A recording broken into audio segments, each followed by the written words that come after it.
The boy sat by himself at the end of the long cafeteria table, his lunch tray untouched, his eyes fixed on something no one else could see. Around him the school gymnasium had been transformed into something out of a catalogue. Streamers in navy and gold, the school colors, hung from the rafters. Round tables draped in white linen held centerpieces of balloons and ribbons. A DJ booth was set up in the corner, blasting pop songs that echoed off the polished hardwood floor. Sixth-grade graduation parties weren't supposed to look like this. But when your mother was Superintendent Helena Marsh of the Crestview Unified School District, ordinary wasn't really an option. Every principal in the district was there. 3 school board members stood near the punch table. Helena's administrative assistant moved through the room with a clipboard, and somewhere in the middle of it all, a 12-year-old boy named Eli sat alone, wearing a pressed button-down shirt his grandmother had picked out, watching his classmates play dance games in a circle he could not join. Eli Marsh had been deaf since he was 4 years old. A bacterial infection, swift and devastating. His mother, then a newly appointed vice principal, had driven through a snowstorm to reach the hospital, and hadn't left his side for 11 days. She had learned enough ASL to communicate with him through the years, hired the best speech therapists in the state, enrolled him in the top school for the deaf in the region. She had done everything right, on paper. What she hadn't done, what she perhaps never fully understood how to do, was slow down long enough to simply be with him. The party had been her idea, a surprise she called it, a celebration. Eli's graduating class had 18 students. Helena had invited 62 people, most of them were adults. Eli hadn't said anything about it. He rarely complained. That was the thing about Eli, that his teachers always noted in their reports, and that his mother always read with a quiet pride. She never quite examined closely enough. He was resilient, he was adaptable, he was mature for his age. What those words never captured, what report cards never have a box for, was that he had simply learned, over years of crowded rooms and unanswered gestures, how to disappear inside himself. He was doing it now. His hands rested flat on the table. His lunch sat untouched. He watched the DJ's lights flash in patterns on the ceiling and did not move. That was when Curtis Vane saw him. Curtis was 41 years old. He worked as a custodian at Crestview Middle School, had for going on 9 years. Before that, he'd done a stint as an interpreter for the deaf community in Columbus, Ohio.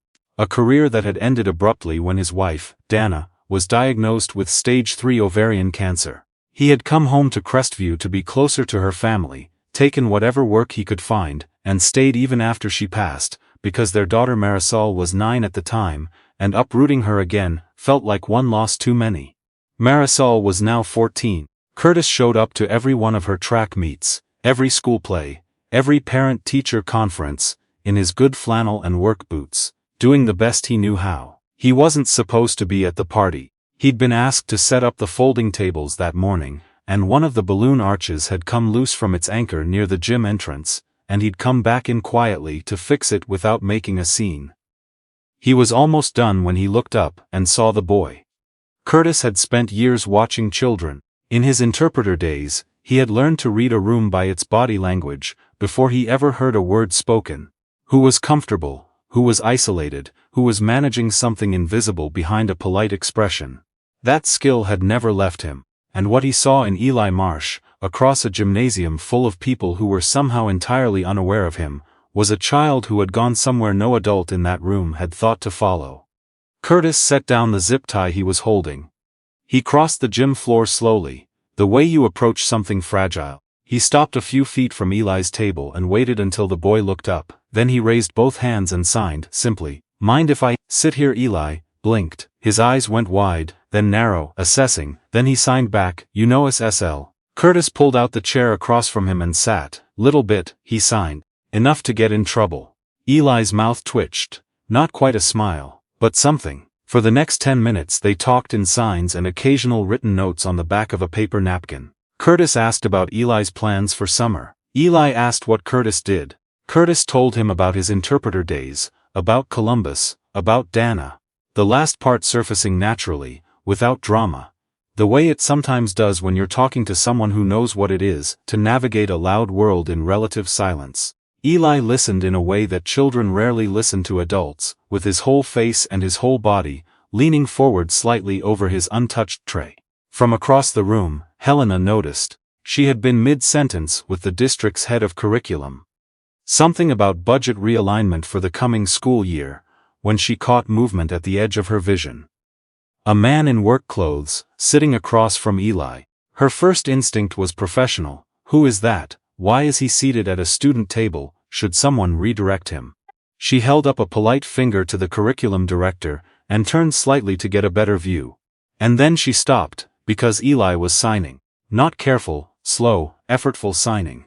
The kind he used with her, patient and slightly resigned, aware she was working to keep up, but fast, fluid, natural signing. The kind she had seen him use only with his interpreter at school, and occasionally with a cousin who had learned alongside him as a child. His face was animated. His shoulders had dropped from around his ears. He looked like a completely different version of himself than the child who had been sitting motionless 2 minutes ago. Helena stood very still. The curriculum director said something. She didn't hear it. She watched her son laugh. Actually laugh, head back, eyes creased, at something the man in work clothes had signed to him. She tried to remember the last time she had seen that laugh. She found she couldn't place it precisely. Somewhere in the blur of her calendar, it had slipped past her without her realizing it was going. The man glanced up, noticed her watching, and gave a small, neutral nod, not apologetic, not performative, just, I see you, everything's fine here. Helena nodded back slowly. She turned to the curriculum director and excused herself. She didn't walk over to them, not yet. She moved to the side of the room, stood near the window, and watched her son be happy for a little while longer. It was the most useful thing she had done all afternoon. To understand how Helena Marsh had arrived at this moment, you have to go back 11 years. Helena had been 30 years old when Eli lost his hearing. She was already the kind of person who solved problems by working harder, moving faster, thinking further ahead than anyone else in the room. She had been raised by a father who equated love with provision, who never once said I love you but who attended every school event, paid for every activity, researched every college. Helena had absorbed that language as the native one, and she had spoken it fluently her whole adult life. After Eli's diagnosis, she had thrown herself into solutions with a focus that his doctors later called extraordinary. By the time Eli was 5, she had found him the best audiologist in the state. By 6, he was enrolled in a bilingual program that had a 3-year wait list.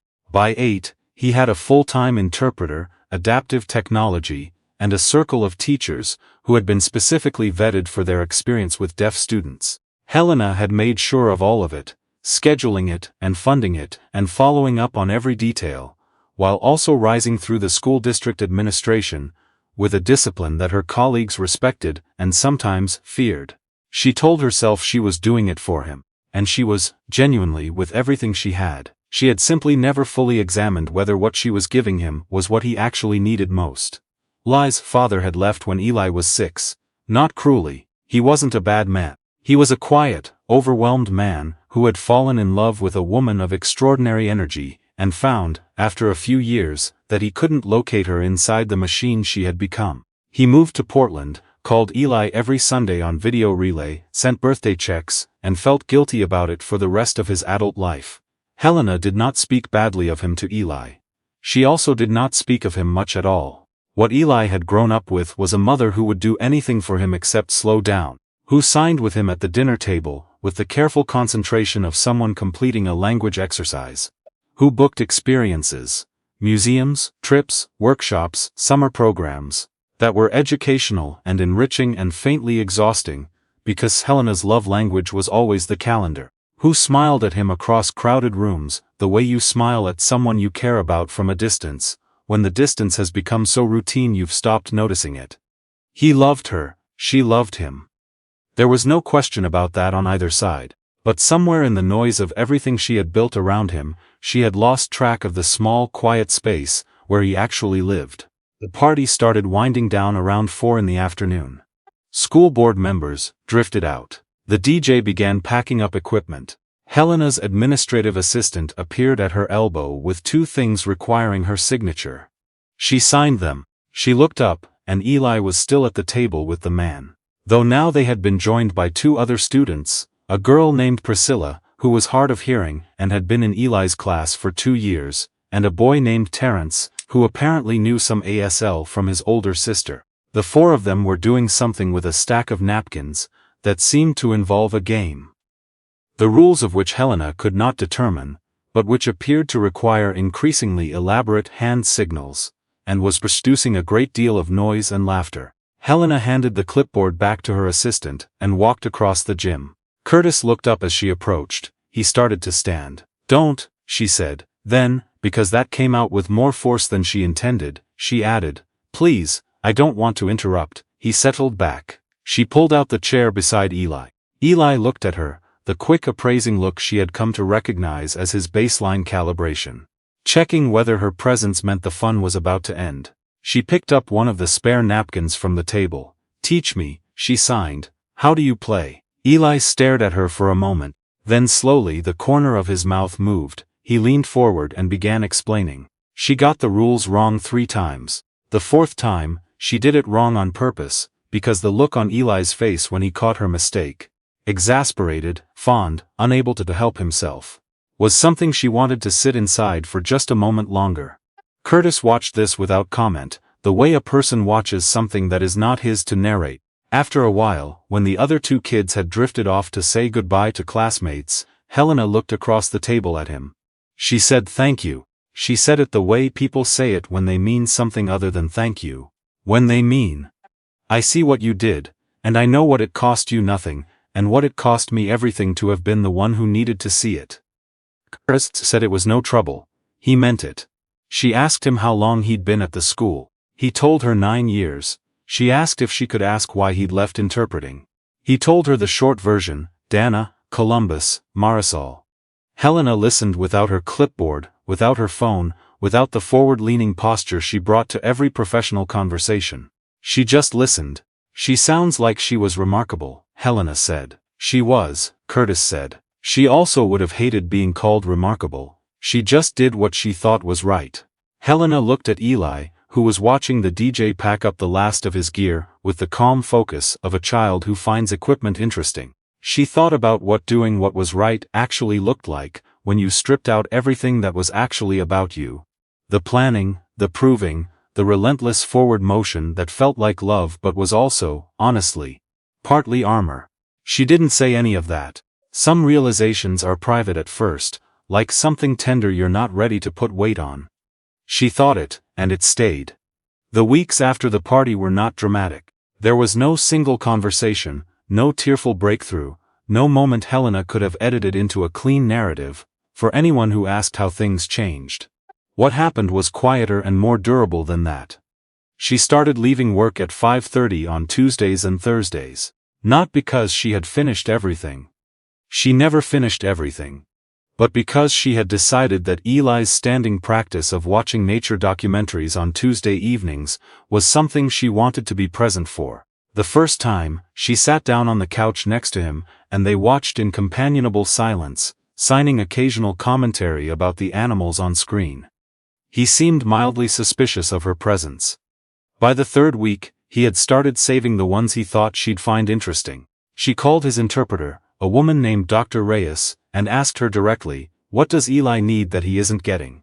Dr. Reyes, who had been waiting years for someone to ask that question, told her.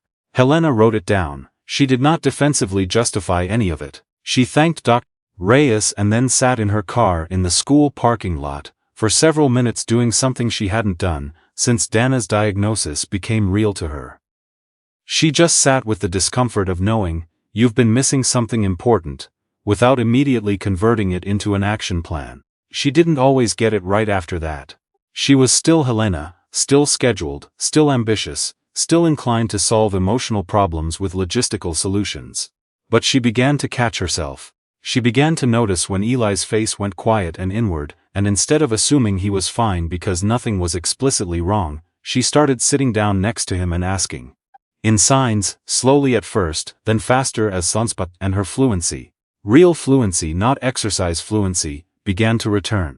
Eli for his part did not immediately open up. He was 12, and he had spent several years managing his own interior world efficiently. Trust, once calibrated downward, recalibrates slowly. But gradually, over evenings and car rides and Saturday mornings, when Helena started taking him to the farmer's market, and they walked through the stalls signing about what they saw. Something between them shifted. Not repaired, exactly, because it hadn't been broken, just compressed, but expanded. Given room it hadn't had before. Curtis saw this from the outside, the way he saw most things. Quietly, without expectation. He had not expected to become part of their lives. It hadn't been a strategy, sitting down at that table. It had simply been the thing that seemed obvious to do when a child needed someone to sit with him.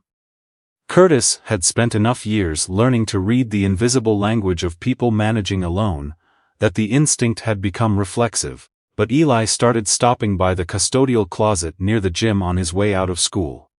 At first to say goodbye, a quick wave and a sign, then to show Curtis things, a drawing he'd done, a video on his phone of a bird he'd spotted in the schoolyard, a new sign he'd learned from a YouTube channel he'd discovered. Curtis started keeping a small whiteboard on the wall of the closet, and they began a running list.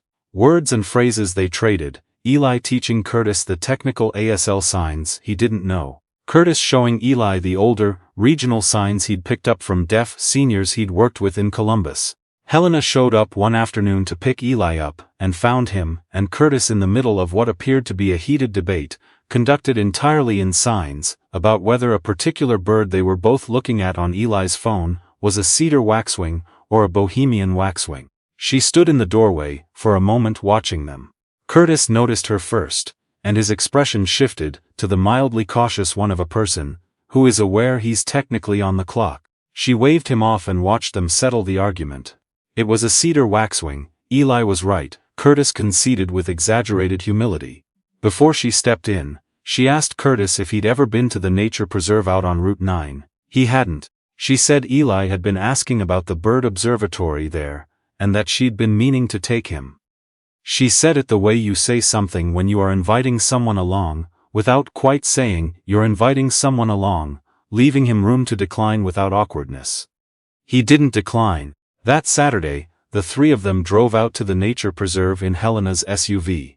Eli had a pair of binoculars he'd gotten for his birthday 2 years ago, that he had never had occasion to use, because no one in his life had yet taken him somewhere worth using them. He pressed them to his face the moment they stepped out of the car, and barely lowered them for 4 hours. Curtis and Helena walked side by side on the gravel path. They talked. About work, about Marisol, about Dana, about the strange particular loneliness of raising a child alone in a world that is calibrated for two-parent households, about the ways grief doesn't resolve so much as restructure itself around the life you're still building. Helena was not easy to talk to in the normal sense. She was accustomed to directing conversations, to having the answers, to being the person other people deferred to, but she was working on it. Curtis noticed the effort. He didn't comment on it, he just kept talking. Eli came running back to them twice during that morning, once to show them a great blue heron he'd spotted in the reeds, once to sign something rapidly to Curtis that Curtis translated for her Helena. He says there's an osprey nest on the far tower, and he wants to stay until it comes back. He says probably an hour. He says if you have calls to make there's a bench with Wi-Fi by the parking lot. Helena looked at her son. He was watching her with that calm, assessing expression. She took his binoculars gently, turned them toward the tower, found the nest. We wait, she signed back. No calls. Eli's face did the thing it did sometimes, went very still for a moment, then rearranged itself into something that wasn't quite relief, and wasn't quite happiness but was somewhere near both of them. He took the binoculars back. He pointed toward the tower. He led the way. 3 months after the graduation party, Helena stood at a podium at the district's annual Accessibility Summit and gave a presentation that was not on the original agenda. She had asked to be added late, unusual for her, she who planned everything, who submitted materials 6 weeks in advance. The presentation was about a district-wide initiative she was proposing: mandatory ASL units in all elementary schools, beginning the following academic year, redesigned sensory inclusion protocols for school events, and a new student support role, focused specifically on social integration for students with communication-related disabilities. Some of the board members were surprised. One of them, a man named Hargreaves, who had been on the board since before Helena's appointment, leaned over to the woman next to him during the presentation, and Helena saw him do it. A year ago she would have noted it for later, filed it as a political obstacle, managed it accordingly. Instead she simply continued speaking.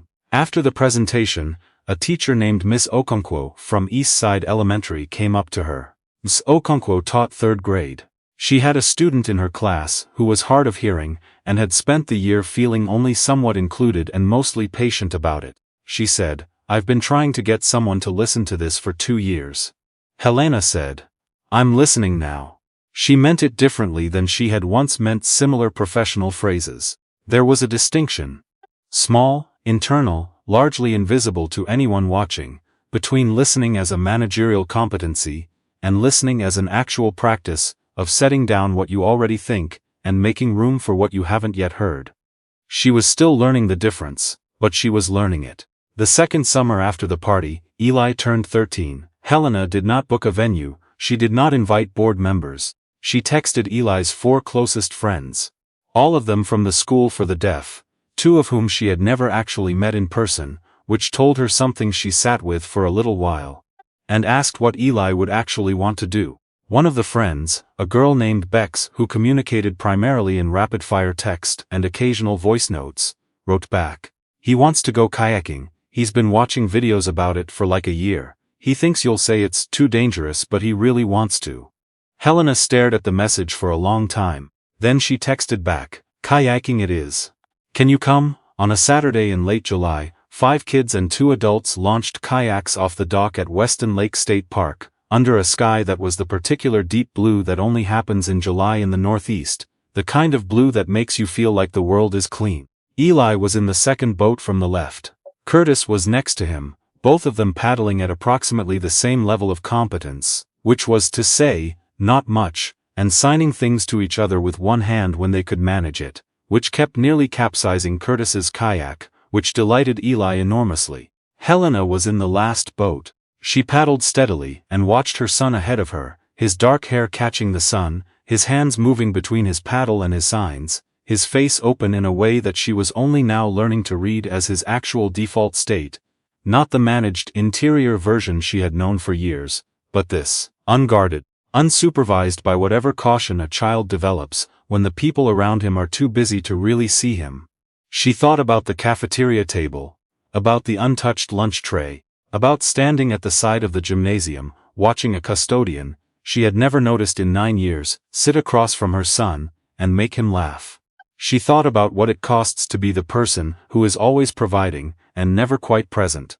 About the particular blindness of people who love fiercely, and manage brilliantly, and somehow still manage to be absent from the moments that matter most.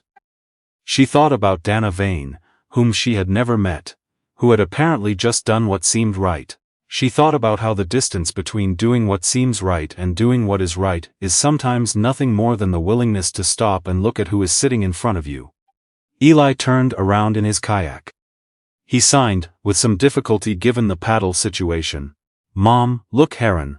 She turned, 50 yards off the starboard bow. If kayaks had starboard bows, a great blue heron stood in the shallows like something out of mythology, absolutely still, its terrible patience so complete it seemed impossible that anything alive could be that still. She looked at it for a long time, then she signed back, "Beautiful." Eli nodded. He turned back toward the water, he kept paddling. And Helena Marsh, one of the most organized, precise, disciplined school administrators in the state of Ohio, let herself fall slightly behind the group, and just watched her son move through the world, freely, joyfully, in the easy company of people who had learned how to be with him, and felt, for the first time in a long time, like she was exactly where she was supposed to be, not managing, not providing, not planning the next thing, just here, just watching, just present. That, it turned out, was more than enough. Some of the most important things a parent can give their child cost nothing at all. Not attention, or presence, or the willingness to sit in a boat badly and look like a fool and sign with one hand while the kayak drifts sideways, and your kid laughs at you from 5 feet away. Those things are free. They are only expensive in the way that anything is expensive when you've spent years believing something else was more important. But the price of realizing that is always worth paying. It is always worth paying. Even when you wish you'd understood sooner. Because the moment you stop managing the distance and simply close it, that moment is always, no matter when it comes, exactly on time.